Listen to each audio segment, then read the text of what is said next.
Este es el segundo episodio de una serie de 5 entrevistas sobre diseño y democracia. ¿Por qué quisimos hacer una serie sobre diseño y democracia? ¿Te parece, Fede, que Diseño y Diáspora tiene que seguir haciendo series con otros investigadores o diseñadores? Y si es así, ¿por qué? Mira, cuando me contaste sobre la idea de las series coanfitrionadas, por decirlo de alguna manera, me pareció genial. En Diseño y Diáspora se habla mucho del codiseño y la otredad, y creo que en ese sentido esta serie es un claro ejemplo de practicar lo que se predica, ¿no? Además, en lo personal, difícilmente me hubiese hecho el tiempo ni encontrado la excusa para conocer y charlar con las entrevistadas que hemos estado teniendo hasta ahora. Así que esto es un lujo en sí mismo. En este segundo episodio te presentamos a Dalia Sotak, una diseñadora que se dedica a crear herramientas para moderar el contenido que presenta Google. Esto tiene un impacto enorme en distintos países porque los resultados del buscador no son iguales en todo el mundo. Esta es una charla donde lo ético no fue dejado de lado porque atraviesa las decisiones de diseño. Así es como el tema de la responsabilidad de los diseñadores es vital en esta entrevista. Mi nombre es Federico Vaz. Mi nombre es Mariana Salgado. Esto es Diseño y Diáspora.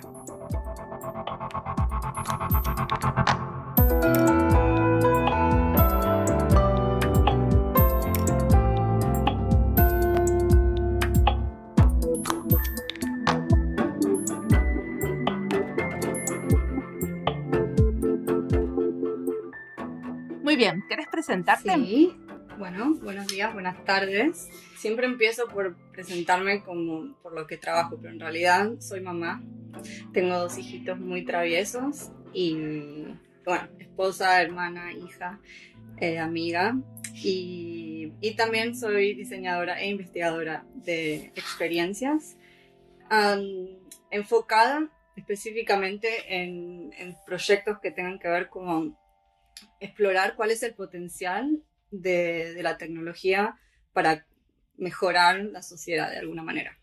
¿Y qué estudiaste y dónde estudiaste? Mi doctorado fue en la Universidad de Eindhoven, en Holanda, en un programa muy específico que se llama User System Interaction del Departamento de Diseño Industrial, hace unos años ya, pero mi master's y mi bachelor's fueron en Estados Unidos, en una carrera que se llama Factores Humanos, en una universidad muy chiquita, específica, se llama Embry-Riddle Aeronautical University, porque es especializada en aviación y aeronáutica, y por eso los factores humanos nacieron, digamos, en el área de aviación, y por eso se enfocan en ese tema. Ah, por eso yo vi que habías trabajado en algo de aviación, uno de tus primeros proyectos. Exacto, sí, en Boeing.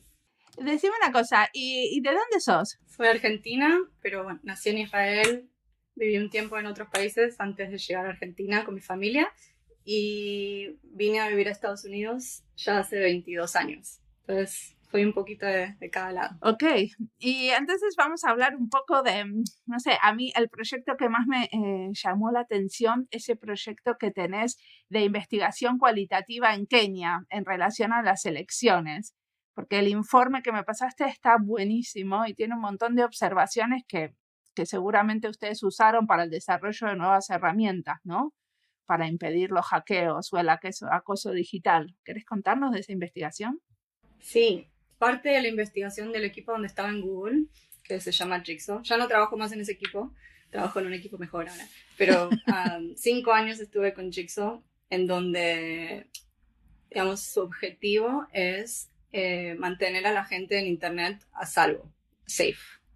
Entonces eso puede ser de ataques digitales, puede ser cosas que estamos viendo hoy en día con disinformation, mensajes, comentarios, videos, cosas abusivas, etc. Y una parte importante, bueno, obviamente los usuarios, o sea, la gente que se beneficia por la tecnología que desarrollamos en Jigsaw, mucha vive en Estados Unidos digamos, en nuestro área del mundo, pero mucha no, ¿no? O sea, cuando se vuelve más importante tener seguridad digital es justamente cuando está pasando algo en el lugar donde estás.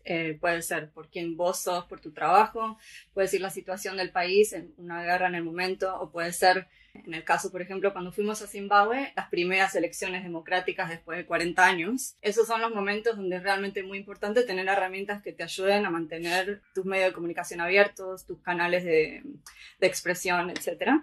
Y entonces hicimos una serie de viajes.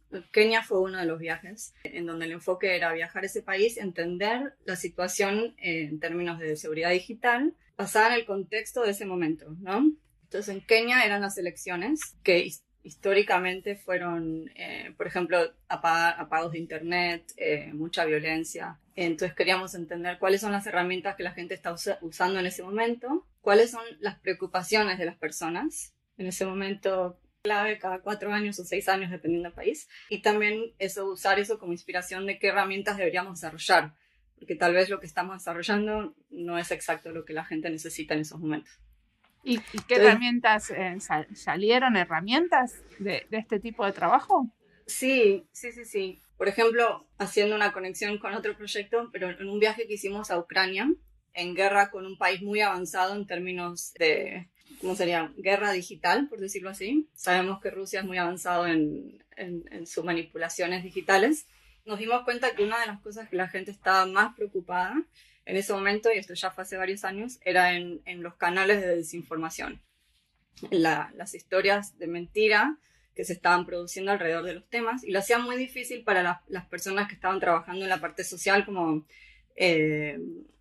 por ejemplo, reunirse o juntar dinero para cierta cosa, y después todos los ataques digitales en contra, entonces era como doble trabajo para ellos.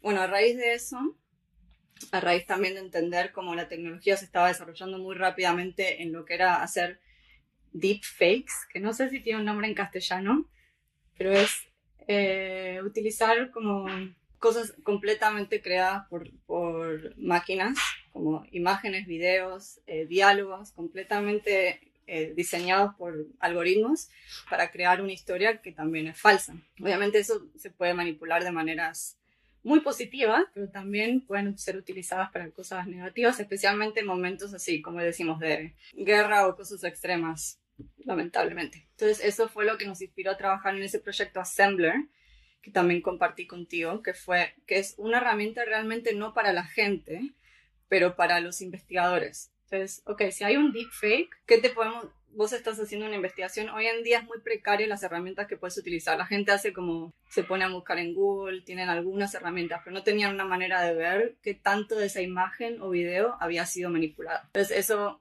inspiró un montón a los ingenieros a empezar a buscar algoritmos y formas para poder detectar lo que sería una manipulación de video. Ok, ¿y cómo es ese pasaje de primero hacer una investigación cualitativa a transformarlo en un brief para una herramienta?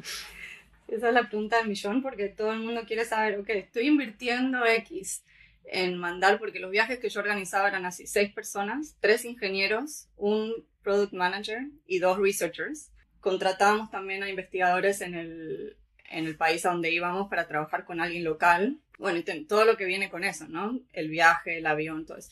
Desde el punto de vista del director de mi equipo me decía, bueno, esto sale tantos dólares, ¿cómo me vas a probar a mí que esa plata la vamos a recuperar en X?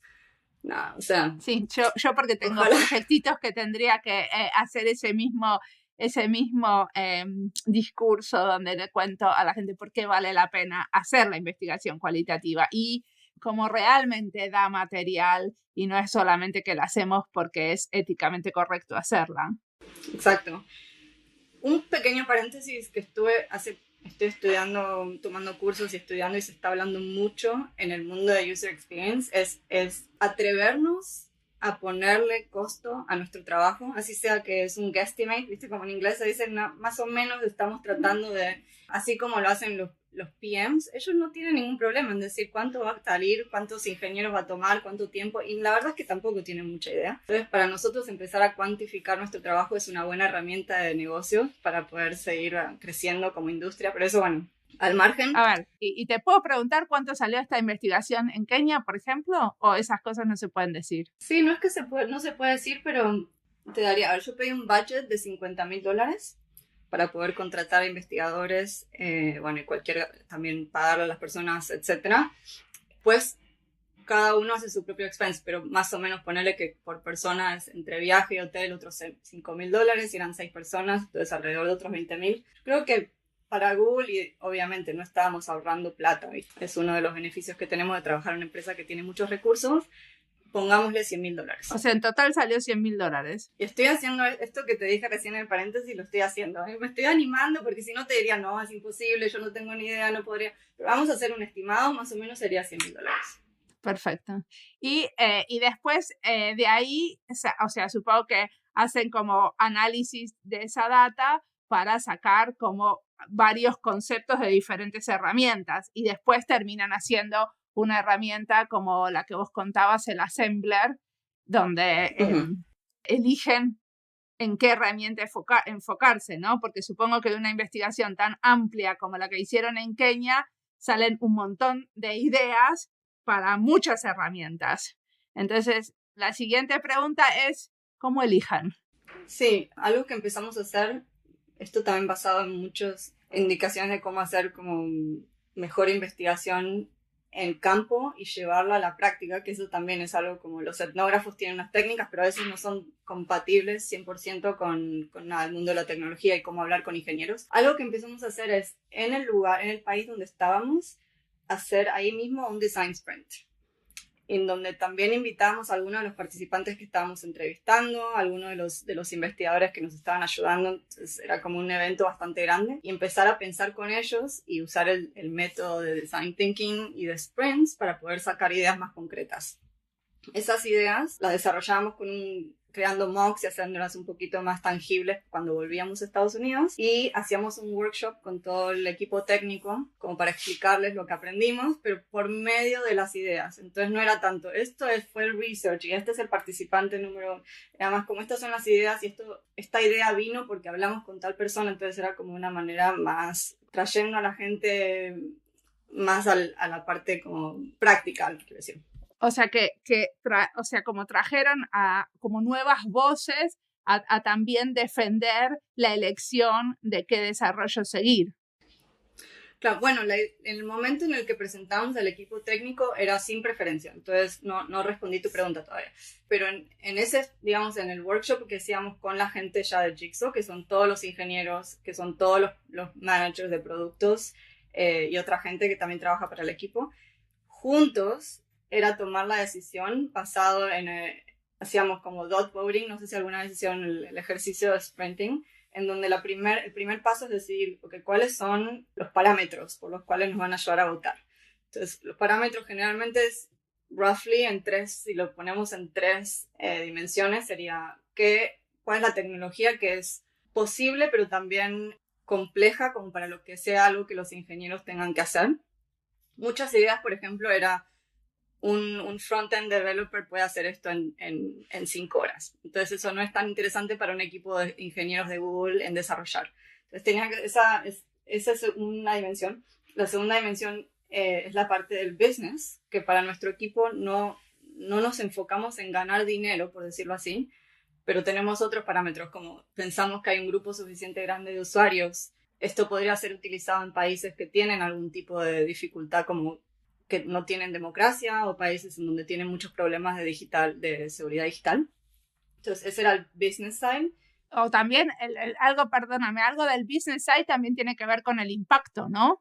Con el impacto social. El impacto social, sí, en el cual para Jigsaw, en el equipo donde estaba, era como, si pudiste ayudar a una persona, ¿no? Como, una persona no fue presa por la herramienta que hicimos, ya tiene mucho impacto. Y bueno, el tercero era la parte de user experience, que es como nosotros que viajamos y fuimos al lugar y hablamos con la gente, cuál de estas ideas nos parece que también basado en eso podría tener la mayor cantidad, como decir, de impacto, que sería algo que la gente utilizaría y que realmente como entraría en su flow, porque a veces puedes pensar en algo muy como sofisticado y que puede llegar a tener impacto, pero que por lo que aprendimos no sería algo que la gente igual va a utilizar. Es como si creamos un nuevo app de comunicación. Es algo que se una con WhatsApp, nadie lo va a usar. Entonces, eso eran como las 3 métricas, y a raíz como un montón de trial and error. Como Assembler no fue la primera idea que elegimos, obviamente, pero elegimos algo que tenía que ver con disinformation, algo que tenía que ver con algoritmos técnicos que a los ingenieros les parecía muy interesante desarrollar, y algo que sabíamos que desde la parte de impacto, eso estaba pasando en Ucrania, pero está pasando en Estados Unidos, está pasando en cualquier país que tiene elecciones. Todo lo que tiene que ver con deepfakes se está volviendo cada vez más y más relevante, con la democracia, por ejemplo. Entonces, con esos 3 parámetros, esa fue una idea bastante segura para seguir. Es súper interesante. Ahora, me quedó picando que cuando empezamos a charlar, vos dijiste algo así como, ahora no estoy en Jigsaw y estoy en un equipo más interesante, porque para mí esto que estuviste haciendo es súper interesante ya. Gracias.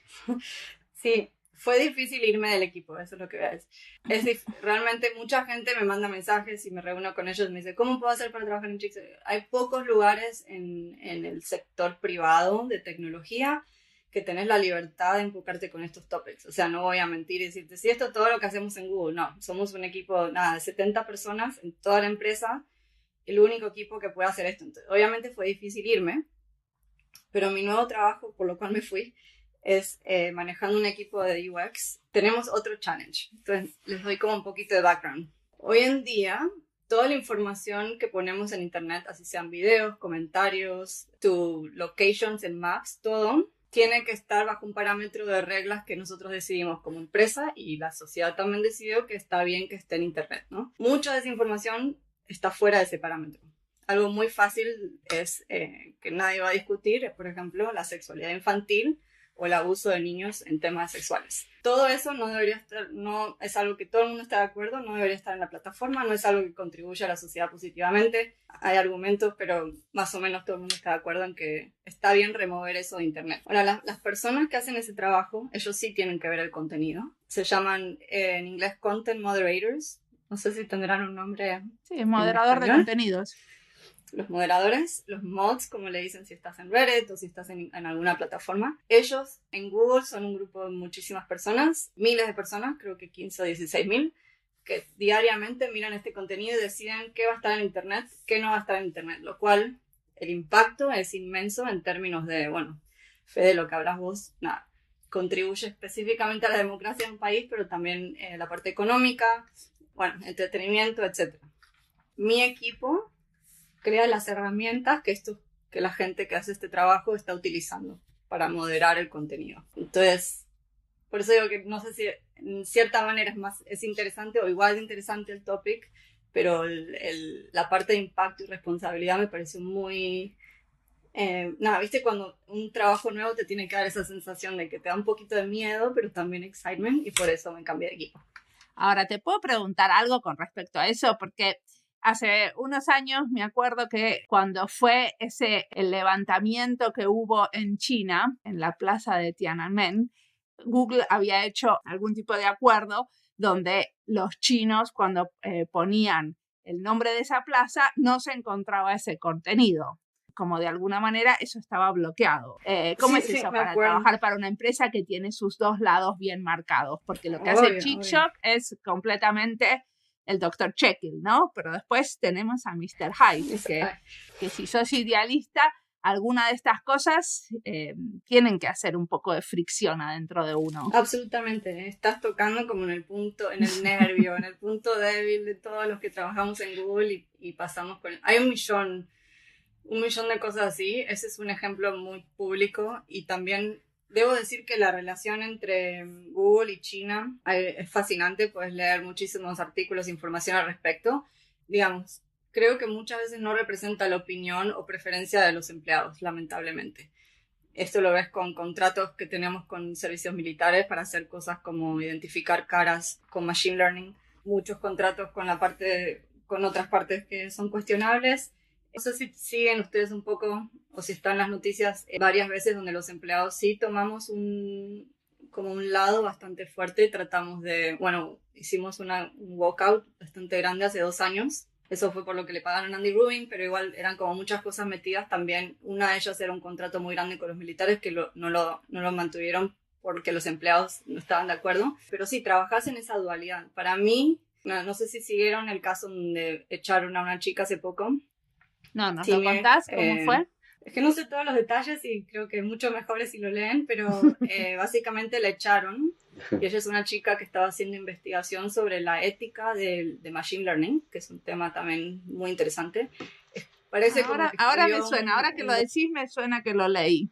Sí, ella escribió un documento hablando de algo que tal vez no le gustó a Google y en fin, la óptica es que por eso la echaron. Después internamente lo que pasó exactamente no sé, pero esos son los momentos, ¿no?, que te cuestionas, ok, ¿cuáles son mis valores? ¿Cuáles son los valores de esta empresa en la que trabajo? Y puedo seguir trabajando para esta empresa. Hay un overlap suficiente como para mí poder seguir trabajando. Y bueno, la respuesta sigue siendo sí, porque estoy adentro del equipo en donde estamos tomando estas decisiones que son, tal vez desde afuera no se ven tan claras, pero por ejemplo sacar Parler, no sé si siguieron esa historia Sí. también hace poco. Que sacaron Parler porque era uno de los plataformas donde había más desinformación en relación al gobierno de Trump, ¿no? Exacto, sí, que de alguna manera se incitó el hecho violento del White House a principio de enero. Sí. Entonces, yo estoy trabajando directamente en esos tópicos. Estoy hablando con la gente que crea este tipo de leyes internas. Mi equipo es el que crea la plataforma donde se están tomando estas decisiones. Entonces, de alguna manera siento que trabajando con mis ideales y mis valores, trabajando en Google, puedo tener un impacto positivo y puedo tratar de cambiar de alguna manera la conversación. Muchas decisiones que se toman después yo no estoy de acuerdo y eso sigue pasando de alguna manera, pero tal vez en el momento que eso pase más que menos me voy a empezar a cuestionar si necesito o si debería seguir poniendo mi énfasis y mi energía y todo mi trabajo en esta empresa. Pero por ahora la respuesta sigue siendo sí, porque veo que hay muchas más decisiones y actos positivos que los negativos. ¿Querés preguntar Dali. algo, Fede, Sí, que no te eso. estoy dando el pie? No, perfecto. Me parece buenísimo. Venía siguiendo atentamente. Aprovecho entonces para seguir la pregunta de Mariana, capaz, y gracias por la respuesta que recién dabas. Pensando en lo que fue el gobierno de Trump, ¿no? Que hubo como un cambio importante en Jigsaw, ¿no? Pasar de ser Google Ideas en 2016 a convertirse en Jigsaw, que de alguna manera parece, capaz que fue una coincidencia, pero parece haber respondido justamente a las elecciones presidenciales, ¿no? Del 2016 o del Brexit, ¿no? Como que había muchas cosas que estaban gestando a la misma vez, de alguna manera. ¿Cuál te parece que es el rol que juega Jigsaw en este tipo de eventos globales? No, me está matando. Sí, tenés razón, la verdad la sinergia entre el cambio del mundo y el cambio del branding del equipo es bastante, sí, fue justamente exacto al mismo tiempo. Creo que era más como para indicar, Google Ideas era mucho más como, o sea, incubamos ideas y después las pasamos y nos volvimos un equipo tal vez más serio en tener como 30 ingenieros que realmente pueden desarrollar tecnología y no estamos siendo solamente un incubator, sino que estamos realmente desarrollando productos. Entonces, eso fue parte del rebranding. Jared Cohen, que es el director del equipo, obviamente es muy conectado con la parte global política, entonces todas estas cosas tienen una influencia en las decisiones que él toma, entonces por más de que no tenga información interna como para decirte si esa fue la razón, tiene mucho sentido que al menos esté un poco inclinada a eso. Pero tu segunda parte de la pregunta, viste, no sé si les pasa a ustedes en su trabajo, que un día decís, estoy cambiando el mundo y después al otro día decís, lo que hago no sirve para nada. Nadie, ¿para qué me gasté todo ese tiempo? Y al día siguiente Es decís, una semillita, esto es un copo de nieve, para hacer una metáfora del clima que tengo en este momento. Esto es solamente un copo de nieve en el viento. Exacto, entonces a veces esa era como mi día a día en el trabajo en Jigsaw, era un día de decir, wow, no, estoy trabajando con esta gente y vamos a cambiar todo y estamos haciendo esto, y después ver, no sé, como el ejemplo que vos diste o, no sé, muchas otras cosas o que nadie está haciendo no sirve para nada, solamente somos como un equipo de PR que Google utiliza como para tener buena prensa y listo. Entonces, bueno, me imagino y espero que la verdad esté en algún lugar en la mitad, ¿no? Y que es difícil medir el impacto que tienen. Un ejemplo que te voy a dar es, hay muchas reuniones globales de líderes globales en donde antes Google no tenían ninguna participación. Creo que algo que trajo Jared y que permitió trabajar en este espacio es poder sentarse en esa mesa y decir, pero mira, nosotros aprendimos que lo que está pasando en Ucrania, bla, bla, bla, y estamos tratando de crear esta tecnología. ¿Qué te parece, presidente de X? O sea, así sea europeo, así sea asiático, así sea. Y ese tipo de conversaciones antes Google no las tenía en ese nivel global. Entonces creo que ese es un cambio bastante grande que Jigsaw puede hacer en ese. Pero medirlo y entender exacto qué pasa detrás de esas puertas y saber cómo esas conversaciones se ramifican es virtualmente imposible. Entonces solamente esperamos que que tenga buen impacto. Claro. Te hago una pregunta siguiendo eso. Me pareció, en realidad me pareció buenísima tu respuesta. ¿Qué te parece cuál es el rol que tiene que jugar ahí una empresa como Google, ¿no? Vos decías, bueno, tienen un lugar en la mesa.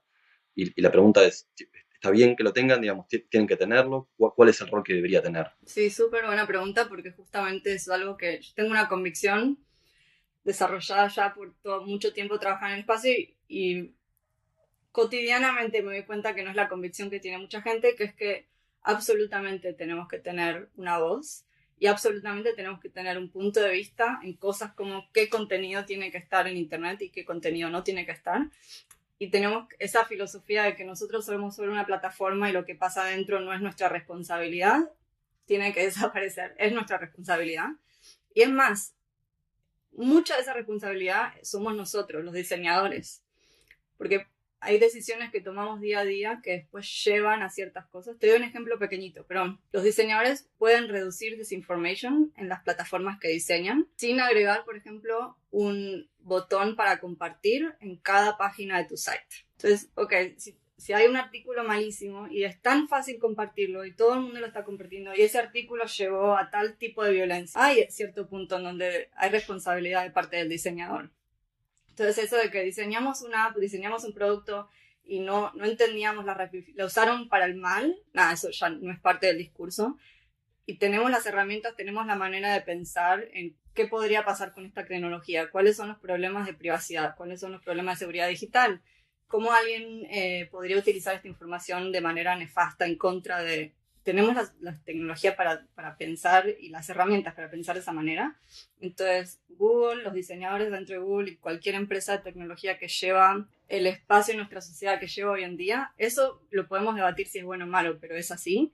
Para mí tiene muchísima responsabilidad para asegurarse de que el impacto no sea negativo en la manera que lo está haciendo en muchas formas, ¿no? ¿Y cómo haces para asegurarte de algo que todavía no sabes cómo se va a usar, ¿no? Porque ahora sí sabemos cómo todos comparten cualquier cosa, pero supongo que la primera vez que se puso un botón para compartir no era tan evidente qué tipo de consecuencias podía tener. Bueno, hay cosas que no podemos predecir, pero primero ya no, o sea, la madurez de nuestro campo ya tenemos muchos ejemplos de cosas que pueden pasar mal, ¿no? Mucha gente... O sea, estoy pensando en Dan Monteiro, que escribe este libro que se llama como Ruined by Design. O sea, mucha gente ya nos está abriendo, ojalá, como los ojos en posibilidades de cuál puede ser el impacto de tu trabajo. La gente está tomando, cuando estudias diseño, tomas clases de ética. O sea, me parece que 100% nunca puedes saber, y está bien, no podemos poner como responsable, tal vez responsable es una palabra muy fuerte porque tal vez estás pensando como de manera legal, está bien. Tal vez el diseñador que puso ahí el share button no le podemos hacer juicio o no lo podemos meter preso, pero poder empezar a concientizarnos sobre esa responsabilidad y hacer que uno, o sea, por ejemplo, cuando hacemos un sprint, especialmente para que todos pensemos, puede ser el worst case scenario, el unhappy flow, ¿no? Porque pensemos de manera de seguridad digital, el impacto si alguien roba esta información o cómo se podría utilizar para algo, lo que decía antes. Simplemente pensarlo y tenerlo documentado y renovar eso por ahí, no sé, una vez. Así como renovamos cuáles son nuestros metrics, renovar también cuáles podrían ser las vulnerabilidades de nuestro producto. Y algo que están haciendo en el mundo de la seguridad digital es tener un auditor. ¿Cómo se dice? Un auditor. Un auditor, sí. ¿Sí? Un auditor que nada, te mira todo tu código y se fija, ok, si alguien podría como que hackearlo, etcétera. Podríamos tener algo parecido, ¿no? Como para solamente en la parte de diseño o en la parte de UI. Sí. Hay aplicaciones que vos la ves y decís, pero es tan obvio que esto lo podrían... Especialmente aplicaciones para niños, no sé, TikTok, ¿no? Como, ¿cómo puede ser que permitan que los chicos tengan estas cuentas abiertas? O sea, por más de que estoy de acuerdo, también siento que ya hay como menos y menos excusas que se pueden utilizar para decir, nunca me hubiera imaginado que mi aplicación se hubiera utilizado para esa cosa, esa causa.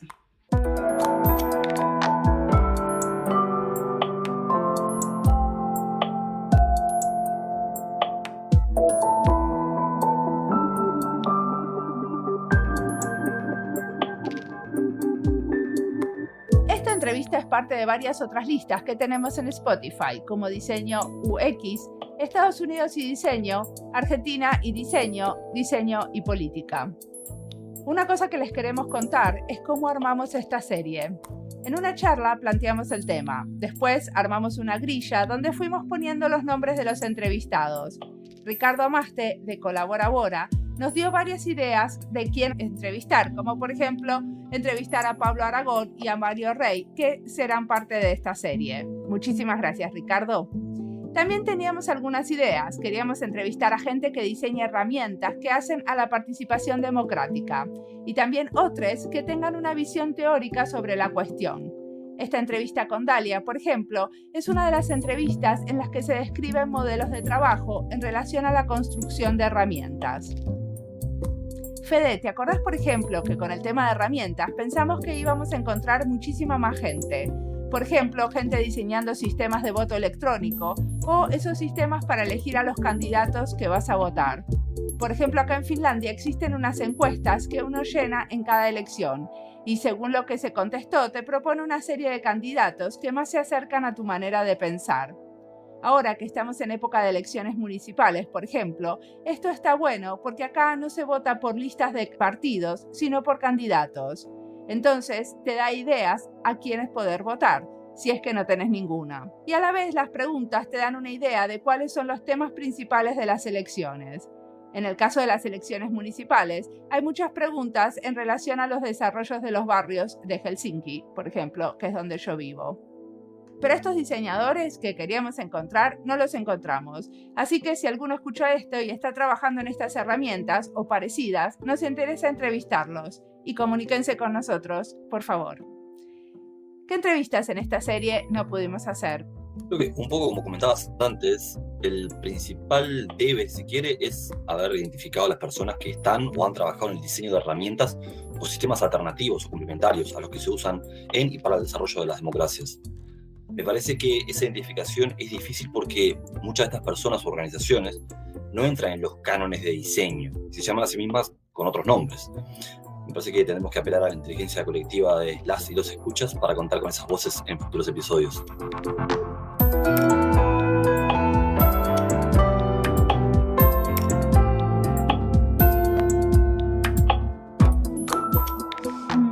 Bueno, vamos a algunas preguntas sobre el futuro. ¿Qué te imaginas haciendo? ¿En qué te ves? ¿O qué te gustaría explorar que todavía no pasaste por ahí? Un área que me interesa mucho seguir aprendiendo, que se aplica un poco a lo que estoy haciendo ahora, es en ese balance entre tecnología, entre las decisiones que toma la máquina versus el humano, ¿no? Para decirlo de una manera concreta. Un proyecto que pueden también investigar se llama Perspective API, en el cual trabajé en Jigsaw. Era como también un modelo de Machine Learning en donde te dice, por ejemplo, qué tan tóxico es lo que vos estás escribiendo en el momento. Entonces la idea era, si estás escribiendo un comentario o si estás participando en un foro, lo que sea, antes de escribirlo, antes de mandar send, el sistema te podría dar un poco de feedback y decirte, ¿sabías que si mandas esto, las mujeres van a dejar de participar en este forum? O los moderadores van a sacar este comentario porque no va con los community guidelines, etc. Te podría dar un poquito de feedback porque en nuestro research encontramos que mucha gente que pone comentarios así nefastos no son trolls porque lo son, sino que simplemente gente que tuvo tal vez un mal día o gente que tal vez está viendo como el lado irónico y sarcástico. Entonces la idea era que esta aplicación te puede dar ese tipo de feedback. Está bueno, yo a veces creo que incluso te podría decir, para mandar esto no preferís pensarlo, consultarlo con la almohada y pensarlo, porque hay veces que uno manda cosas porque está enojado y tiene como una reacción como, bueno, muy polarizada con respecto a algo, y que si dejaría un poco como bajar esa primera reacción, la manera de que lo tenés de escribir al segundo día sería diferente. Tal cual, es el principio en User Experience de fricción. Solamente poner un poquito de fricción, hacer una intervención que te haga parar y pensar por un segundo, lo cual también sirve en temas de disinformation, etc. Pero ¿qué pasó? Todavía no hicimos mucho live research con ese API porque es una API que básicamente otros equipos están adoptando. Pero en el research que hicimos en laboratorio, 60% de las personas decían que no les importaría lo que te diga la máquina. Como que no tienen mucha confianza en que un sistema te esté diciendo cuál va a ser la repercusión de tu comentario. Muchos decían que no les interesaría y otros decían que ni siquiera lo cambiarían o, es más, los motivaría como para ponerlo solamente para ir en contra de la máquina, ¿no?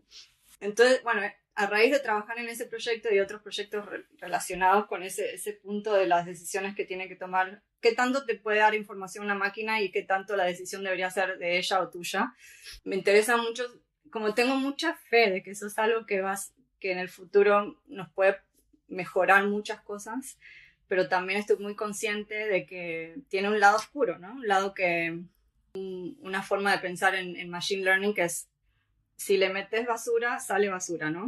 Entonces, un ejemplo es utilizar algoritmos para poder ver quién es culpable o quién no es culpable y ver que el algoritmo termina siempre haciendo a las personas de color más culpables que los blancos. ¿Y eso por qué? Porque nosotros estamos entrenando el sistema, ¿no? Entonces, el bias humano que le estamos poniendo está utilizando la máquina para tomar esas decisiones. Entonces, nada, es un tema que sigo muy de cerca, especialmente en mi nuevo trabajo, como les contaba.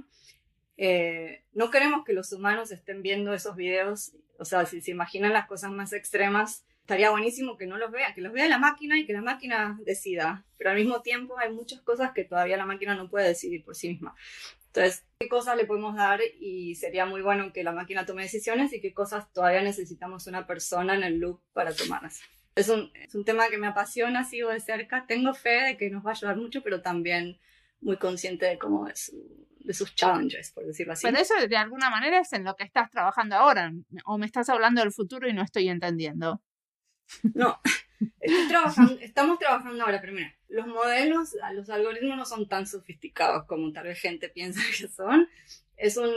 Tenemos gente brillante, obviamente la gente más inteligente del mundo trabajando en esto, pero todavía hay muchas preguntas éticas, muchas preguntas técnicas y entonces es un poco a lo que estamos apuntando que en un futuro vamos a poder utilizar, pero todavía no estamos ahí. Entonces, creo que ese punto, Mariana, para mí es como es algo a lo que estoy apostando mucho de que va a venir, pero que nada, que tenemos que seguir trabajando en eso. Y no hay veces que porque está buenísimo trabajar para una empresa como Google porque justamente tienen muchísima capacidad de implementar rápidamente y tienes a los ingenieros ahí. Pero a la vez hay mucho de este tipo de discusiones sobre la ética de los algoritmos y sobre herramientas como abiertas en diferentes organizaciones no gubernamentales. ¿Cuánto hacen de colaboración con iniciativas como más de las comunidades sobre estos temas? Un montón. O sea, sí, realmente es sorprendente la cantidad de colaboraciones que hacemos. Por ejemplo, tenemos todo un programa de hacer sprints para cualquier grupo que se acerque y saque turno, porque obviamente hay mucha demanda, pero todo el tiempo hay quien quiere ser voluntario para hacer un sprint con el gobierno de Canadá para pensar en X. O sea, muchísimo de eso. Muchos programas, Google.org, que da dinero, pero que también da tiempo de ingenieros, tiempo de diseñadores, etc. Hay un montón de actividades prosociales que hace la empresa. Es un poquito overwhelming, a veces hay demasiadas cosas. Pero bueno, obviamente hay como el brazo, digámoslo así, más grande y más importante de la empresa es todo lo que tiene que ver con advertisement, con hacer dinero. Entonces, siempre va a haber, eso es lo que nos paga los sueldos y también lo que mantiene la empresa. Entonces, bueno, no todos los recursos nos enfocan en cosas prosociales, pero hay muchas oportunidades. Creo que hace poco había un programa que me estaba interesando como explorar un poquito, que puedes ir a trabajar para el gobierno como por 6 meses en la parte de tecnología. Entonces, sí, hay muchos programas, muchas oportunidades para participar realmente. Muy interesante. Entonces los puedo llamar para que vengan a hacer un sprint a mi departamento. Absolutamente bien. Y además que funciona así, obviamente, si conoces a alguien es más fácil, ¿no? Porque no sé a dónde mandarías un email, pero si es algo que les interesa, me pueden mandar un email a mí directamente. Perfecto. ¿Y qué es lo que te inspira en este momento? Ya me hablaste que seguís muy de cerca este tema, pero ¿qué estás leyendo que querés recomendarle a la audiencia? Esta es mi última pregunta. Estoy pensando mucho en, como todos los temas en los que trabajo tienden a ser muy masculinos. Creo que eso es, no sé si está bien. Por ejemplo, si vos pensás en seguridad, ¿cuáles son los iconos que utilizamos en diseño? Puedes pensar en un candado, un escudo, cosas así como bien las facetas más masculinas que tienen que ver con ir a pelear o proteger. Y con mi equipo queremos explorar como el otro lado, que es la naturaleza, por ejemplo, súper buena protegiéndose y siendo resilient, ¿no? La parte femenina de que es cuidar, por ejemplo, a tus hijos y protegerlos. O sea, hay como muchos lados también que queremos explorar y sacar un poquito a luz, que tengan más que ver con esos tonos. Es un poco difícil cambiar, tratar de cambiar el lenguaje visual de lo que tiene que ver con seguridad. Y una de las maneras es por medio del diseño. Entonces, justamente ayer estábamos viendo portfolios de gente que nos inspira y una chica que les recomiendo ver se llama Olga Seklo, es S-E-C-K-L-O. Les puedo mandar después el link, que hace unos dibujos hermosos como, bueno, obviamente apenas lo ves te dan ese lado maternal, el lado femenino. Y creo que hay muchos artistas que están explorando eso. Es algo que estamos haciendo como para inspirarnos como equipo, porque cuando rediseñamos una de las herramientas que les cuento con las cuales trabajamos, queremos empezar a incluir esos matices del lenguaje. Y se hace un poco difícil porque nada, terminamos diseñando cosas azules y con escudos, entonces estamos tratando de cambiar eso. Eso me inspira mucho, me encanta la parte creativa de ver portfolios, trabajar con artistas que están haciendo cosas reinteresantes y aparte traer más el lado femenino a empresas de tecnología siempre es algo como interesante porque es el lado menos, que resalta menos porque bueno, simplemente hay menos mujeres, ¿no? Y entonces está bueno ser parte de intentar de cambiar eso un poco desde adentro también. Perfecto. Bueno, muchísimas gracias por la charla. De nada, un gusto. Muchísimas gracias por contactarme y por el tiempo.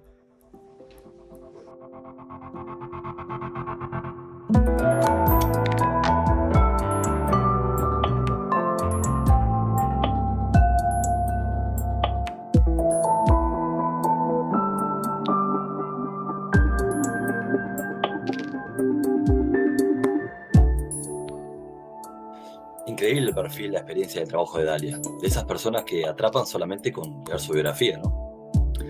Y acá, a riesgo de ser tildado de inocente, me parece que la charla de hoy con Dalia nos dice algo sobre las consecuencias no deseadas de la tecnología y, por extensión, de los diseños que las hacen utilizables.